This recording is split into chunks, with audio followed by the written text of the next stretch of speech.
ఇర్మియా గ్రంథము 29 అధ్యాయం 11లో 13వ వచనంలో ఏం చదువుకున్నాము అంటే 11లో మనం చూసినప్పుడు నేను మిమ్మల్ని గూర్చి ఉద్దేశించిన సంగతులను నేను ఎరుగుదును, రాబోవు కాలమందు మీకు నిరీక్షణ కలుగునట్లుగా అవి సమాధానకరమైన ఉద్దేశములే గాని హానికరమైనవి కావు. ఇదే యెహోవా వాక్కు. మీరు నాకు మొరపెట్టుదురేని, మీరు నాకు ప్రార్థన చేయుచు వత్తురేని నేను మీ మనవిని ఆలకింతును. మీరు నన్ను వెదకిన ఎడల పూర్ణ మనసుతో నన్ను గురించి విచారణ చేయని ఎడల మీరు నన్ను కనుగొందురు. కనుక దేవుడు ఆయన ఏం చెప్తున్నాడు, మీరు మీ గురించిన ఆలోచనలన్నీ ఎలాంటి అంటున్నాడు దేవుడు అంటే, రాబోయే కాలంలో అవి మీకు నా ఆలోచనలన్నీ ఎలాంటివి అంటే ఎలాంటివి మీకు నిరీక్షణ కలగజేసేవంట. నిరీక్షణ కలగజేసేవి అంటే దేవుని కోసం ఇంకా ఎదురు చూసి ఆయన ద్వారా మేలు పొందేటువంటి ఆలోచనలే దేవుని ఆలోచనలన్నీ. అంటే మన పక్షంగా దేవుడు చేసే ఆలోచన ఎలాంటిదన్నమాట, ఎలాంటిది మనకు నిరీక్షణ కలగజేసేది. అంటే ఇప్పుడు మీరు ఎదురు చూస్తున్నారు బస్సు వస్తుందని, దేవునికి ప్రార్థన చేశారు, అవునా? దేవుని ఆలోచన ఎలా ఉంటుంది, మీ గమ్యస్థానానికి చేర్చేటట్టుగానే మీ దేవుని ఆలోచనలు ఉంటాయి. అర్థమైందా? మిమ్మల్ని ఎక్కడికి చేర్చేటట్టుగా ఉంటాయి, ఎక్కడ చేర్చేటట్టుగా ఉంటాయి. మీరు ఎక్కడికి వెళ్ళాలనుకుంటున్నారో అక్కడికి చేర్చేటట్లుగానే ఆయన ఆలోచనలు ఉంటాయి అంట. అంటే అన్నీ కూడా మనకేం కలగజేసేవి, క్షేమకరమైనవి. దేవుని ఆలోచనలన్నీ ఎలాంటివి, మన పక్షంగా మనకి క్షేమాన్ని కలిగించాలని, ఆయన మనకి హాని చేయాలనేటువంటి ఆలోచన దేవునిలో ఎక్కడా ఉండదు. దేవుని ఆలోచన మనకి ఎప్పుడూ కూడా మేలు చేయాలనేటువంటి ఆలోచన కలిగినటువంటి దేవుడు ఆయన, మేలు చేయాలని. కనుక రాబోయే కాలంలో అంటే 2025 సంవత్సరంలో నేను ఉద్దేశించిన సంగతులన్నీ మీ పక్షంగా మీకేం కలగజేస్తాయో తెలుసా? మీ విశ్వాసాన్ని ఇంకా పెంచేవే, మీ విశ్వాసాన్ని ఇంకా వృద్ధి చెందించే, ఇంకా దేవుని కోసం ఇంకా బాగా ఎదురు చూసే విధంగా ఉంటాయి నా ఆలోచనలన్నీ మీ పక్షంగా అని దేవుడు చెప్తున్నాడు. ఇంకేమన్నాడు, అవి ఎంత మాత్రం హానికరమైనవి కావు. తర్వాత మీరు నాకు మొరపెట్టుదురేని, మీరు నాకు ప్రార్థన చేయొచ్చు వత్తుడేని నేను మీ మనవిని ఆలకింతును. రెండవది ఏమన్నాడు, నా ఆలోచనలన్నీ మీకు క్షేమాన్ని కలిగిస్తే తప్ప రాబోయే కాలంలో అవి హానికరమైనవి ఎంత మాత్రము కావు. మీలో ఉన్న నిరీక్షణని ఇంకా మీలో ఉన్న విశ్వాసాన్ని పెంచేటట్లుగానే నేను చేసేటువంటి కార్యములన్నీ మీ పక్షంగా ఉంటాయి అన్నాడు. రెండవది ఏమంటున్నాడు, మీరు నాకు మొరపెట్టుదురేని, మీరు నాకు ప్రార్థన చేయొచ్చు వత్తురేని నేను మీ మనవిని ఆలకిస్తాను. నేనేం చేస్తాను, మీ మనవిని ఆలకిస్తాను. మీరు నాకు ప్రార్థన చేయండి, తప్పకుండా నేను వింటానయ్యా మీ ప్రార్థనని. మీరు నాకు మొరపెట్టండి, మీ మొరను ఆలకిస్తానయ్యా అని చెప్పి అంటున్నాడు దేవుడు. మూడవది ఏమన్నాడు చూడండి అక్కడ 13వ వచనంలో, మీరు నన్ను వెదకిన ఎడల పూర్ణ మనసుతో నన్ను గూర్చి విచారణ చేయని ఎడల మీరు నన్ను కనుగొంటారు అన్నాడు. మూడవది ఏం చెప్పాడు, ఒకటి నా ఆలోచనలు మీ పక్షంగా అన్ని క్షేమకరమైనవే. రెండవది మీరు నాకు మొరపెట్టండి, నేను మీ మొరను ఆలకిస్తాను. శ్రమదినాన్ని మీరు నాకు ప్రార్థన చేయండి, తప్పకుండా నేను మీకు జవాబిస్తాను అన్నాడు. మూడవది ఏం చెప్పాడు, మీరు నన్ను వెదకిని ఎడల పూర్ణ మనసుతో నన్ను గురించి విచారణ చేయని ఎడల మీరు నన్ను కనుగొంటారు. తప్పకుండా నేను మీకు నేను కనపరుచుకుంటాను, మీరు నన్ను నా దగ్గర విచారణ చేస్తే, నన్ను వెదకినట్లయితే. కనుక ఏంటంటే ఇవి దేవుడు మనకిచ్చినటువంటి వాగ్దానాలు. కనుక ఈ వాగ్దానముల విషయంలో దేవుడు మాట తప్పనివాడు. మా ఆయన మాట ఇచ్చి నెరవేర్చే దేవుడు. ఆయనలో మార్పు ఏమీ ఉండదు. ఆయనలో ఏ విధమైనటువంటి చంచలత్వం ఉండదు.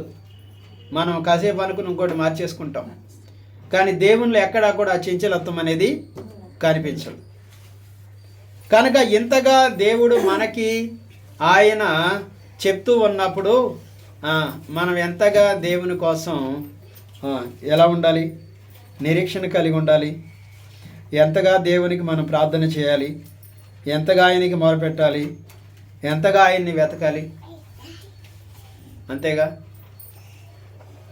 ఇప్పుడు ప్రధానమంత్రి గారు మీతో చెప్పారనుకోండి, ఢిల్లీ వచ్చినప్పుడల్లా తప్పకుండా నా దగ్గర రమ్మన్నారు అనుకోండి, ఎలా గుర్తుపెట్టుకుంటారు మీరు? అబ్బో, అసలు ఇక మామూలుగా గుర్తుండదు మనకి.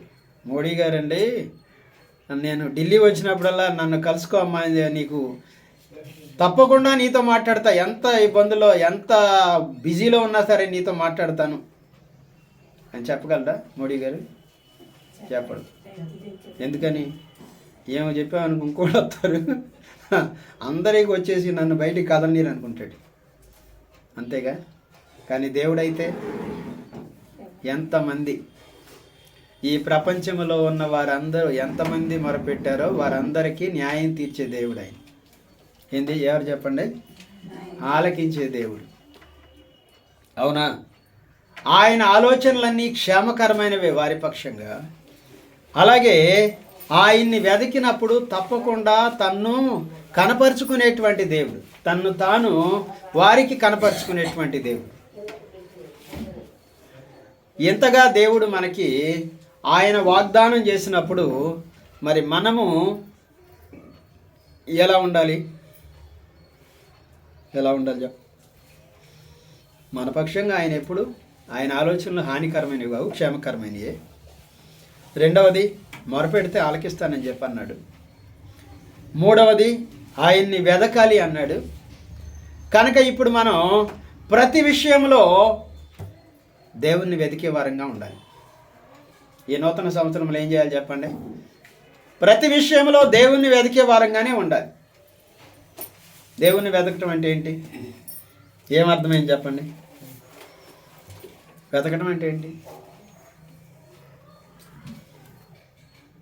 వెతకటం అంటే ఏంటి? అవునా? ఏమని చెప్పుకోవచ్చు మనం? దేవుని వెతకడం అంటే 40వ కీర్తనలో దావీదు అన్నాడు, నేను యెహోవా కొరకు సహనంతో కనిపెట్టుకున్నాను, ఆయన నా మొరను ఆలకించాడు అని చెప్పాను. ఏం చేశాడంట? సహనంతో కనిపెట్టుకున్నాను అంటే ఎంతో సహనం తెచ్చుకొని ఇంకా ఇంకా ఇంకా ఇంక ఎదురు చూస్తూనే ఉన్నాను, ఒకరోజు దేవుడు జవాబిచ్చాడు అన్నాడు. అంటే ఆయనను వెతకడం అంటే ఏంటో తెలుసా? ప్రార్థన చేయటం, నీ సమస్యని దేవునికి చెప్పడం, ప్రార్థించడం. రెండవది, ఆయన వాక్యాన్ని ధ్యానించటం. రెండవది ఏం చెప్పండి? వాక్యాన్ని ధ్యానించటం. అయ్యా మరి నాకు చదవడం రాదుగా అంటే దేవుని వాక్యాన్ని వినడం. కాసేపు దేవుని వాక్యం విందాము, దేవా నాతో మాట్లాడు అని. ఎంతమంది దేవుడు నాతో మాట్లాడండి నిజంగా అని ఎంతమంది చెప్పగలరో తెలుసా? మారు మనసు పొందిన ప్రతివాడు చెప్పగలరు అన్నమాట. నేనయ్యా చాలా ఇబ్బందుల్లో ఉండి ప్రభువా నాతో మాట్లాడని వాక్యం తీశానయ్యా, వాక్యం ద్వారా దేవుడు నాతో ఇలా మాట్లాడాడు అని చెప్పని వాళ్ళు ఎవరన్నా ఉంటారా? అంటే ఏం చేస్తాడు మన దేవుడు? ఎవరు? మన క్షేమం కోసమే. ఆయన ఆలోచనలన్నీ ఎవరి క్షేమం కోసం? మన క్షేమం కోసమేనంట. ఆయన ఉద్దేశాలన్నీ, ఆయన ఉద్దేశములన్నీ కూడా మన క్షేమం కోసమే. కనుక కనిపెట్టుకోవటం అంటే ప్రార్థించటము. అంతేగా. కనిపెట్టుకున్న వాళ్ళే ప్రార్థన చేస్తారు, లేక చేస్తారా? కనిపెట్టుకున్న వాళ్ళు ఏదో ఒకటిలేండే ఈ దారి కదా ఇంకో దారిలో వెళ్ళిపోతాను పదండి అనుకునేవాడు ప్రార్థన చేయాల్సిన అవసరం ఏముంది? దేవుని కోసం కనిపెట్టుకుంటేనే కదా మనం ఇక్కడ ఉండాలి. ఆయన కోసం కనిపెట్టుకోకపోతే ఏదో ఒక దారిలో వెళ్ళిపోవచ్చు కదా మనం అనుకునే వాళ్ళు కనిపెట్టుకోరు. కనుక కనిపెట్టుకోవటం అంటే ప్రార్థించటము, కనిపెట్టుకోవటం అంటే వాక్యాన్ని వినడము, లేకపోతే వాక్యాన్ని చదవడం. కనిపెట్టుకోవడం అంటే మూడవది ఏంటిది? ఆయన సన్నిధిలో కనిపించటం. ఆయన సన్నిధిలో కనిపించటం. కనుక ఏంటంటే మరి మనల్ని దేవుడు ఏమంటున్నాడు అంటే, మీరు నన్ను వెదకిన ఎడల, పూర్ణ మనస్సుతో నన్ను గురించి విచారణ చేయున ఎడల మీరు నన్ను ఏం చేస్తారు? కనుగొంటారు. తప్పకుండా నేను మీకు కనపడుకుంటాను, నన్ను నేను కనపరుచుకుంటాను మీకు అన్నాడు. వెదకిన ఎడల, పూర్ణ మనస్సుతో వెతికిన ఎడల. ఏ మనసుతోనండి? పూర్ణ మనస్సుతో. దేవా, నువ్వు తప్ప నాకు వేరే దిక్కు లేదు, ఇక ఎవరూ లేరు ప్రభా, నువ్వే నాకు దిక్కు అని పూర్ణ మనస్సుతో. నువ్వే గనక నన్ను విడిచిపెట్టేస్తే నేను ఇంకా ఏమవుతాను నాకే తెలియదు ప్రభా, నాకే తెలియదు. కనుక దేవుని కోసం నిరీక్షించటం అంటే 3 చెప్పుకున్నాం. 4వది ఏంటి? ధైర్యంగా కనిపెట్టుకుని ఉండటం దేవుని కోసం. ఏం చేయటం అండి? ధైర్యం చెడిపోద్ది మనకి. దేవుని కోసం ఎదురు చూడాలంటే ఎవరు చూస్తారండి? ధైర్యం ఉన్నవాళ్ళు ఎదురు చూస్తారు. ధైర్యంగా ఉన్నవాళ్ళే. అయ్యా శ్రమ వస్తుంది, శ్రమలో ఉన్నాను అంటే ఈ శ్రమ మనల్ని ఏం చేస్తుంది? గలిబిలి చేసి మన ఆలోచనలన్నింటినీ పరుగులు పెట్టిస్తూ ఉంటుంది, పరుగులు తీయిస్తూ ఉంటుంది. ఏం చేయాలి? కనుక మనం ఏం చేయాలి? ధైర్యం తెచ్చుకొని ప్రభు కోసం కనిపెట్టుకోవాలి. కనుక ఎవరు కనిపెట్టుకుంటారంటే తన అంతరంగంలో ధైర్యం కలిగిన వాళ్ళు, ప్రభు నందు విశ్వాసములో ధైర్యం ఉండి ఆయన కోసం కనిపెట్టుకుంటారు. కనుక కనిపెట్టుకోవటం అంటే ఎన్ని చెప్పుకున్నాం మనం? 1 ప్రార్థించటం, 2వది ధ్యానించటం, వాక్యం వినడం లేకపోతే వాక్యాన్ని చదవటం, 3వది సహవాసంలోనికి. అంతేనా? 3వది చెప్పింది ప్రార్థన. చెప్పాగా, ప్రార్థన మొదటే చెప్పాను. ప్రార్థించటము, వాక్యం ధ్యానించటం లేకపోతే వాక్యం వినడము, 3వది ధైర్యంగా ప్రభు కోసం కనిపెట్టుకోవటం. ఇవి కనుక ఏంటంటే ఈ 3 ఎవరికి ఉంటాయో వారు ఏమవుతారు? ఖచ్చితంగా దేవుని యొక్క ఉద్దేశములు వారి జీవితంలో నెరవేర్చబడతాయి. దేవుని ఉద్దేశాలు ఏమవుతాయండి? నెరవేర్చబడతాయి. ఆయన ఉద్దేశములు ఏమై ఉన్నాయి మన పక్షంగా? క్షేమకరమైనవే. అన్నీ కూడా ఏంటి చెప్పండి? క్షేమకరమైనవే, అవి హానికరమైనవి కావు. ఈ 25 సంవత్సరాలకి మనం దేవుడు తీసుకొచ్చాడంటే ఆయన ఆలోచనలన్నీ మన పక్షంగా ఏమై ఉన్నాయి చెప్పండి? క్షేమాన్ని కలిగించేవే. కనుక కనిపెట్టుకోవచ్చు. దేవుని కోసం ఎదురు చూడవచ్చు, దేవునికి ప్రార్థన చేయొచ్చు, దేవుని యందు వాక్యాన్ని ధ్యానించవచ్చు, సహవాసములో కూడా ఉండాలి. అది నేను చెప్పింది. 3వది ఏంటంటే సహవాసం. 1 ఏం చెప్పండి? ప్రార్థన, 2వది వాక్య ధ్యానం, 3వది సహవాసంలోనికి రావటం, 4వది ఏంటి? ధైర్యం కలిగి ప్రభు కోసం ఎదురు చూడటం. అది దేవుడు ఏం చెప్పాడు యెహోషువతో చూడండి ఒకసారి. యెహోషువ గ్రంథం మొదట్లో ఉంటుంది చూడండి.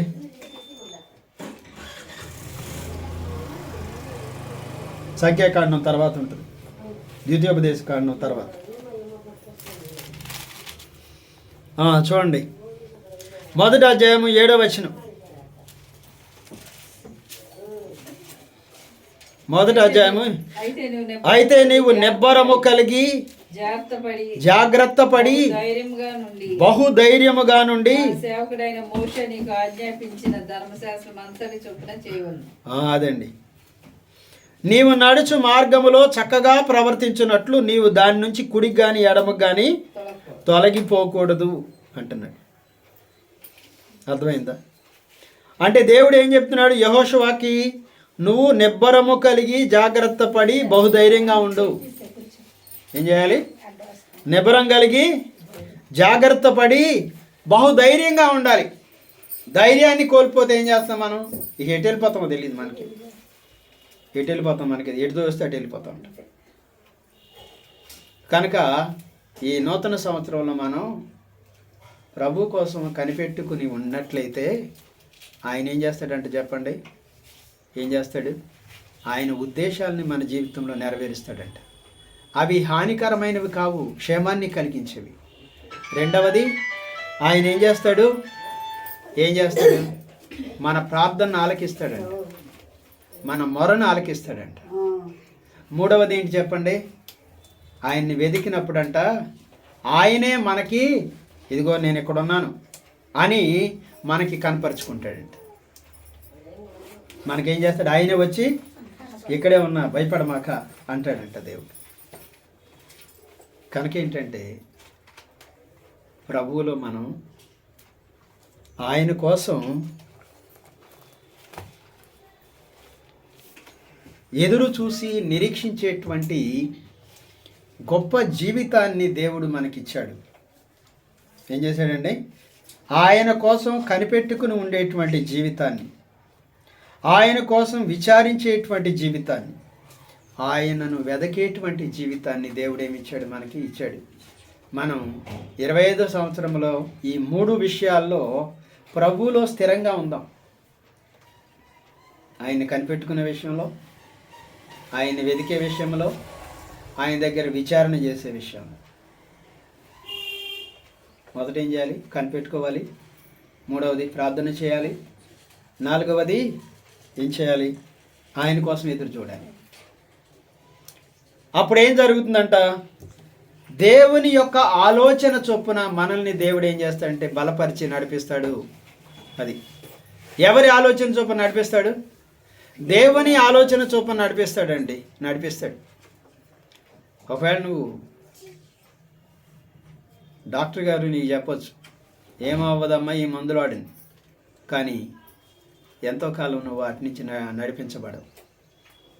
ఎంతో కాలం నడిపించబడలేవు.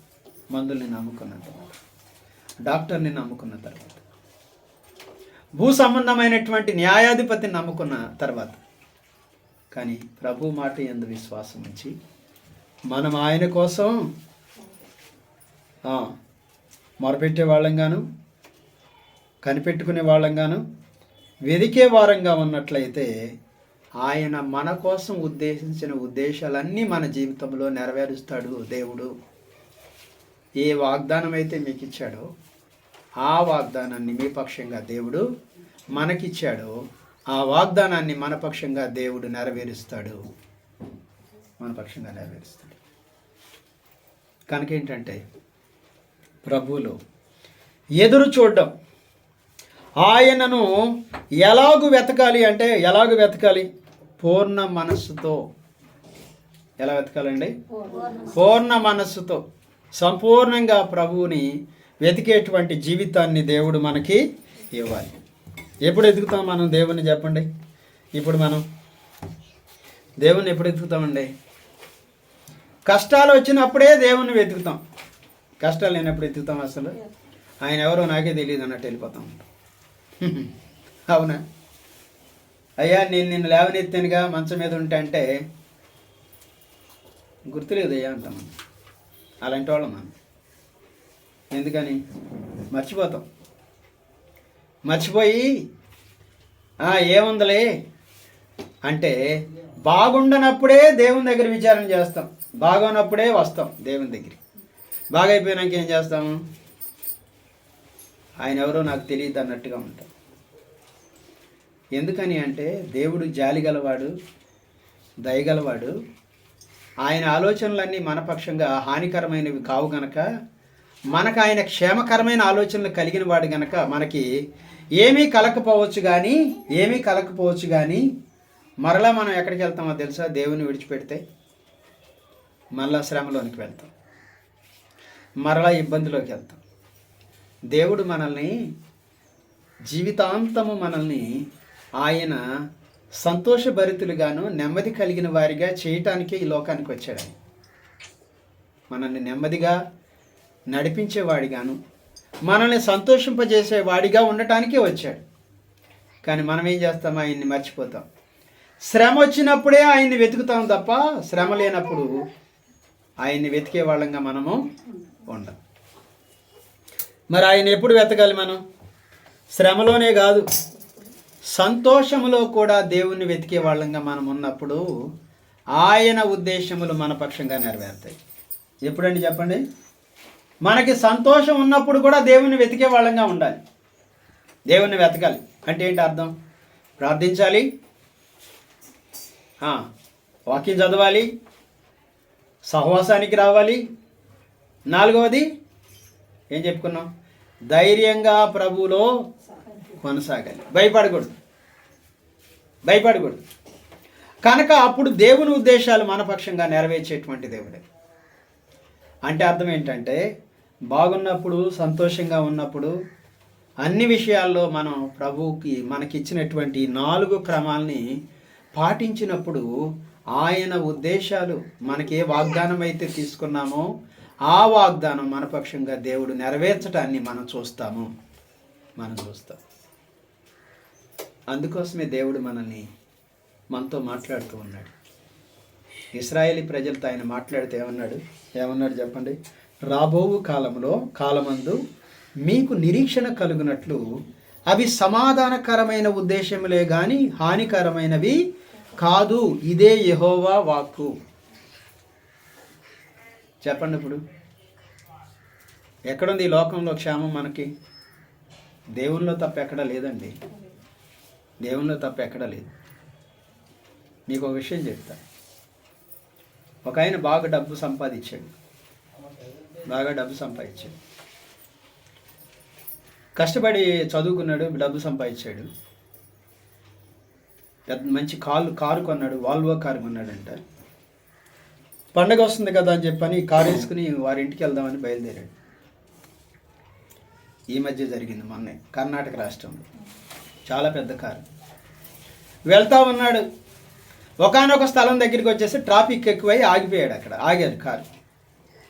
ఆ పక్క నుంచి ఒక పెద్ద లారీ, చాలా ఎత్తుగా ఉన్నది, ట్రక్ ఉంటుంది, పెద్ద ట్యాంక్ అన్నమాట, వచ్చి ఈ ఆగున్న కారు దగ్గరికి వచ్చినాక ఏమైందంటే, ఆ ఎదరెవడో అడ్డం వస్తుంటే ఆడిని తప్పించబోయి ఇటు పడిపోయింది. ఇది కారు మీద పడిపోయింది మొత్తం. అతను ఏమనుకున్నాడు? ఎదురుగా వస్తున్నాడు, వాడిని తప్పిద్దాం అనుకునేసరికి వాడు క్షేమంగా తప్పుకున్నాడు, కానీ ఈ కారు మీద పడిపోయింది. ఎవ్వరూ లేరు ఇక కారులో, ఒక్కడు కూడా బతికలేరు, ఒక్కడు కూడా లేరు. ఎంత దుఃఖకరం! అది చదివినప్పుడు నాకే చాలా బాధ వేసింది. ఆ డ్రైవర్ అంటున్నాడు, నేను ఆడిని తప్పిద్దాం అనుకున్నాను సార్, ఇంత ఘోరం జరుగుద్ది అనుకోలేదండి అంటున్నాడు. మరణం ఎంత ఎదుక్కుంటూ వస్తుంది, అవునా? ఎంత త్వరగా ఎలా వెంటాడుద్దో తెలుసా? మనం దేవుని హస్తాల్లో సంవత్సరం వెంబడి సంవత్సరం కాపాడబడకపోతే మన మీద మనకి ఆత్మవిశ్వాసం ఉందనుకుంటున్నారా? నేను జ్ఞానంగా నడుచుకుంటాను అనుకుంటున్నారా? చాలా మెలకుగా ఉంటాను అనుకుంటున్నారా? ఇవేమీ కాపాడవండి, ఇవేమీ కాపాడవు. ఆయన వెళ్ళి కారు తన లైన్లో ఆపాడు. జరుగుద్దని ఊహించాడా? ఊహించలా. తన దారిలోనే ఉన్నాడు, ఏ తప్పు చేయలే. కానీ తప్పు చేసిన వాడు తప్పుకుని వెళ్ళిపోయాడు పక్కకి, ఇది పడిపోయింది. కనుక ఏంటంటే, దేవుని ఆలోచనలు క్షేమకరమైనవి మన పక్షంగా. ఎవరి ఆలోచనలు? దేవుని ఆలోచన. కనుక ఏంటంటే, ఆయన కోసం మనం కనిపెట్టుకునేవారు. ఆయన కోసం మనం కనిపెట్టుకునే విషయంలో మంచిగా శ్రమ వచ్చినప్పుడే కాదు, శ్రమ వచ్చినప్పుడు కాదు, అన్ని సమయాల్లో ప్రభువుని మనం కనిపెట్టుకునే వాళ్ళని ఉండాలి. సంవత్సరం అంతట్లో ప్రతి విషయంలో, సంతోషములో, ఇబ్బందిలో, కష్టములో ఆయన కోసం కనిపెట్టుకునే వాళ్ళంగా మనం ఉన్నప్పుడు మన మార్గం అంతట్లో దేవుడు మనల్ని కాపాడి సంరక్షించి నడిపించేటువంటి దేవుడు. కనుక ఏంటంటే, దేవుణ్ణి స్తుతిద్దాం, ఆరాధన చేద్దాం. ప్రభువా, నీ రెక్కల నీడలో నన్ను కాపాడి సంరక్షించేటువంటి దేవుడు.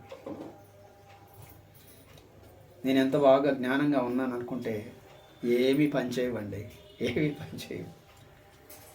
సర్వశక్తిమంతుడైన దేవుడు ఆయన కనుదృష్టిని మనపై ఉంచి మనల్ని బలపరిచి నడిపించకపోయినట్లయితే మన ప్రయత్నాలు ఏవి సఫలీకృతం కావు, ఏట్లోనూ కావు. కనుక ఆయన్ని వెతుకుదాం. సంతోషము ఉన్నప్పుడు కూడా ప్రభుని వెతుకుదాం.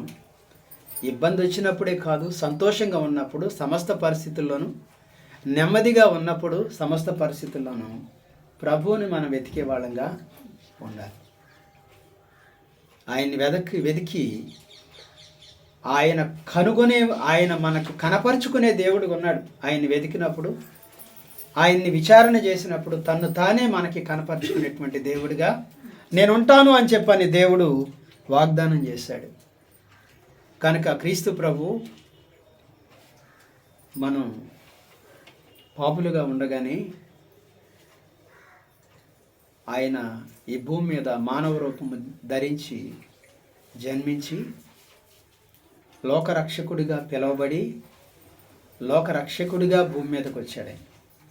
లోక రక్షకుడు, దావీదు కుమారుడు, మన కొరకు రక్షకుడు పుట్టి ఉన్నాడు అని ఏమంటారు తెలుసా?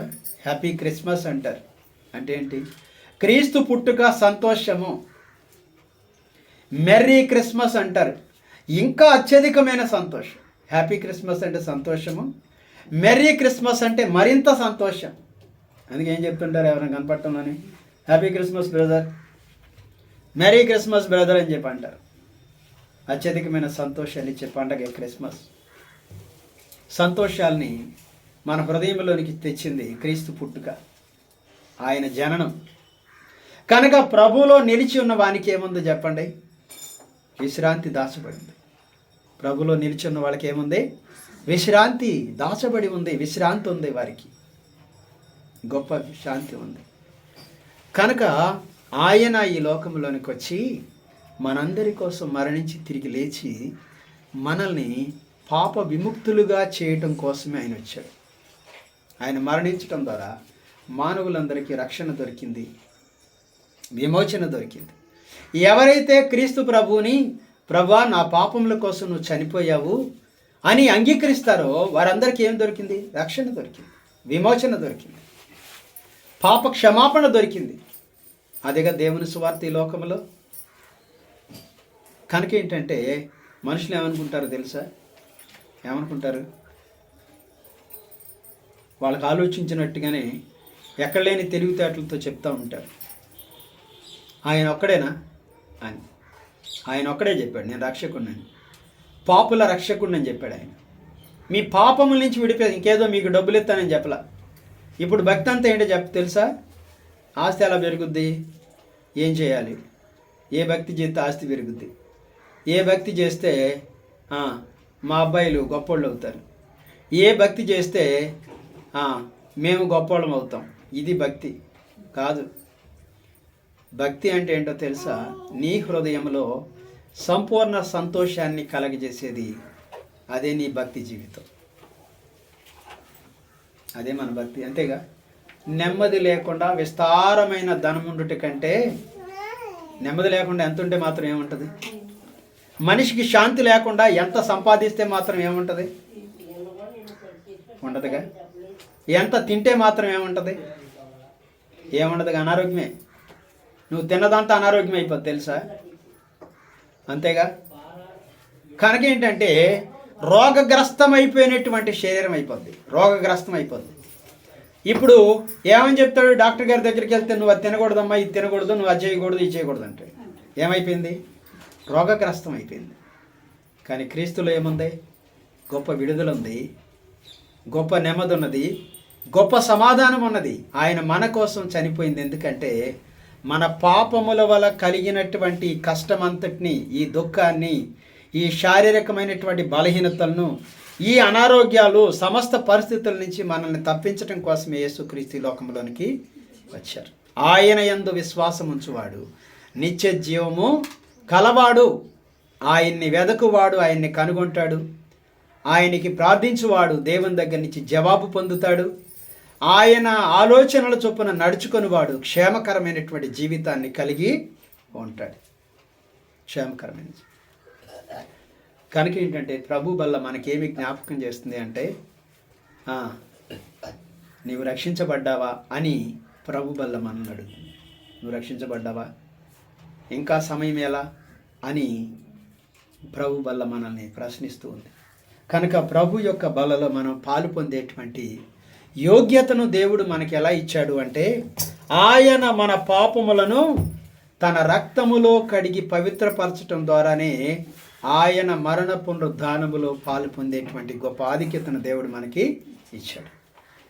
కనుక ఏంటంటే ఈ నూతన సంవత్సరంలో దేవుడు మనకిచ్చినటువంటి వాగ్దానము, దేవుడు మనకిచ్చినటువంటి ఆయన యొక్క జవాబు మనకి క్షేమకరమైంది. ఆయన ఆలోచనలన్నీ మన పక్షంగా ఏమై ఉన్నాయంటే క్షేమకరమైనవి ఉన్నాయి. ఆ క్షేమంలో నుంచి మనం దాటిపోకూడదు.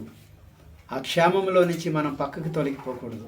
ఆ క్షేమంలో నుంచి మనం దూరం అయిపోకూడదు అనేది దేవుని యొక్క ఉద్దేశం. కనుక ఆయన కోసం ఎల్లప్పుడూ కనిపెట్టుకునే వారంగా సంవత్సరం అంతా మనం ఉండాలి అని. అప్పుడు మీరు నన్ను కనుగొంటారు. పూర్ణ హృదయంతో మీరు నన్ను వెతికినప్పుడు నేను మీరు పిలవటం నన్ను పలికి అంత దగ్గరగా నేను మీకు ఉంటాను అని చెప్పని దేవుడు మనకి తెలియజేస్తూ వచ్చాడు. కనుక ప్రార్థన చేసుకుందాం, మోకరిద్దాం.